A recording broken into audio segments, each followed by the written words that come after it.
Good afternoon. I'm here with Illinois National Guard Brigadier General Richard Neely, Illinois State Police Lieutenant Colonel David Byrd, and Illinois State Police Lieutenant Colonel Margaret McGreal to provide an update on our state support for communities across Illinois. Yesterday into today, 375 members of the Illinois National Guard joined local law enforcement in Chicago to assist with street closures. We implemented stringent parameters on their mission and use of force, including no interference with peaceful protesters expressing their First Amendment rights. Since that deployment, we have received additional reports of escalating situations and requests for assistance from communities around the state.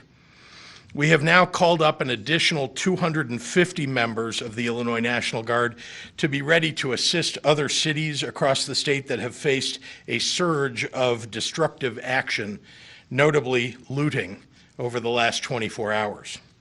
Again, our role is to support the response led by local law enforcement and municipalities.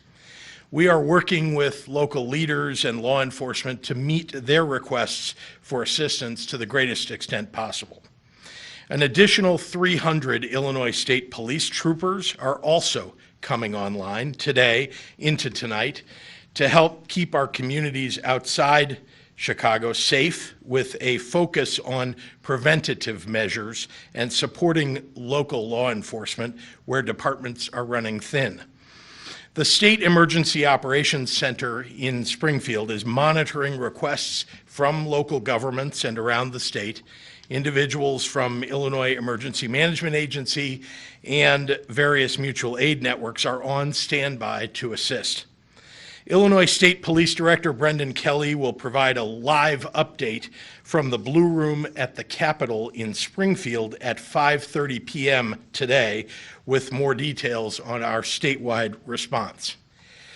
To bolster this response and give us greater flexibility, I have today issued a disaster proclamation for Cook, Champaign, DuPage, Kane, Kendall, Madison, Macon, Sangamon, and Will counties to coordinate state agencies and resources as we work to assist local governments with their disaster response and recovery operations.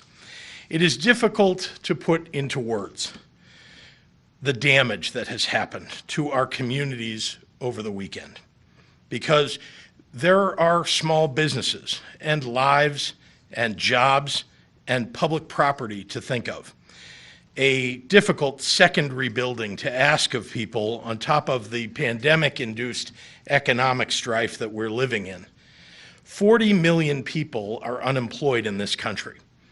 In time, property can be rebuilt, but the pain will fall disproportionately on the backs of our small business owners, our working families, and our communities of color, and it has to stop. We have to take care of our people. And for that reason, we will continue to flexibly deploy Illinois State Police and the National Guard strategically as we work with the dual purpose of protecting Illinoisans as well as the First Amendment rights of peaceful protesters.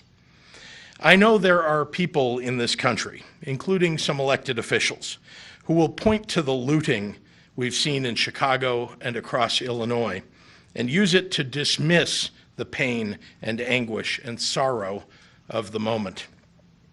Let me be clear. We cannot allow those who have taken advantage of this moment to loot and smash, to also steal the voices of those expressing a need for real, meaningful change. That will not be our story here in Illinois, because this anger doesn't come out of nowhere. It's born of decades and centuries of systemic racism and injustice. The White House might fan the flames, but the fear that of what happened to George Floyd could happen to you or to your son or daughter is woven deeply into the fabric of what it means to be Black in America. And that's what all of us have to recognize. That's where our work begins. And with that, I'd like to turn it over to Brigadier General Richard Neely for some remarks. General. Thank you, Governor. Good afternoon. It is a somber day as the National Guard gets called forward again for additional support. As I've spoken with the Governor many times, this is the mission that we as the National Guard is most distasteful, is where we have to come in and support law enforcement, ensuring the security of our communities and our state. But that is our call. When the state asks for us, we come forward. And yesterday, we had 375, between yesterday and today, we had 375 guardsmen of the 33rd MP Battalion report to Chicago to support both Illinois State Police and Chicago City Police Department by the request of the mayor and the governor to provide that cordon around the city to downtown area, again supporting those peaceful protesters and ensuring control of the downtown area. As I stated yesterday, each time the National Guard's called forward, these guardsmen step out of their civilian lives. They get a call, as they did yesterday at 5 in the morning, telling them to report.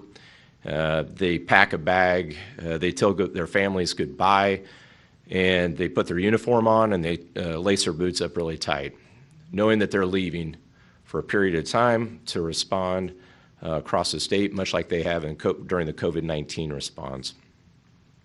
And today we are in the process of calling up another 250 National Guardsmen from the 178th Infantry Battalion, portions of the 2130 Infantry Battalion, portions of the 122 Field Artillery, and from our 3 air wings in Peoria, Scott, and Springfield, security forces teams from those areas to augment, again, local law enforcement throughout the state.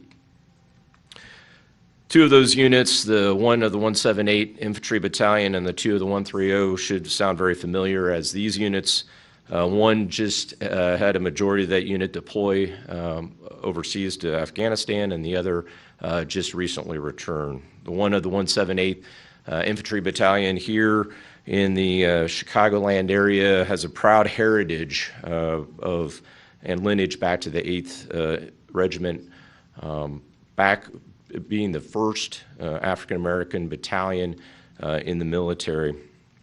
And it's that unit that will respond to its local area, to its neighbors, to keep the peace in our community.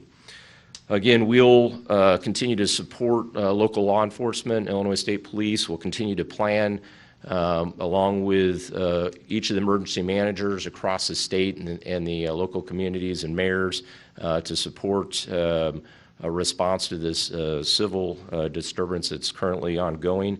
And I'd echo the governor's call for peace.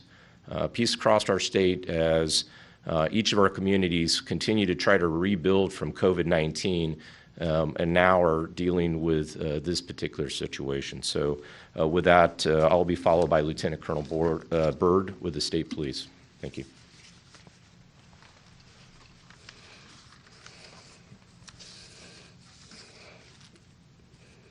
Thank you, General Neely. Good afternoon. I'm Lieutenant Colonel David Byrd, Assistant Deputy Director of the Illinois State Police. The actions that contribute to the death of Mr. George Floyd is against the values of integrity, service, and pride that the men and the women of the Illinois State Police hold so dearly. On a personal note, I would like to say that as a black man, that the tragic death and total disregard for life in regard to Mr. George Floyd has hurt me extremely. As a law enforcement officer, I am ashamed that this type of lawful act that occurred on that day towards Mr. George Floyd by one of a law enforcement officer a profession that I hold dearly, has also hurt me extremely. The ISP supports the peaceful protests that are occurring across the nation and across the state of Illinois from members of our communities who want their voices heard. We're also committed to protecting the fundamental rights of life and property. Over the course of the past few days, the ISP has been working in conjunction with the Chicago Police Department, Illinois Law Enforcement Alarm System, ILEAS, the Illinois National Guard, and the Illinois Department of Transportation, IDOT, to ensure that the safety of the public is a first priority.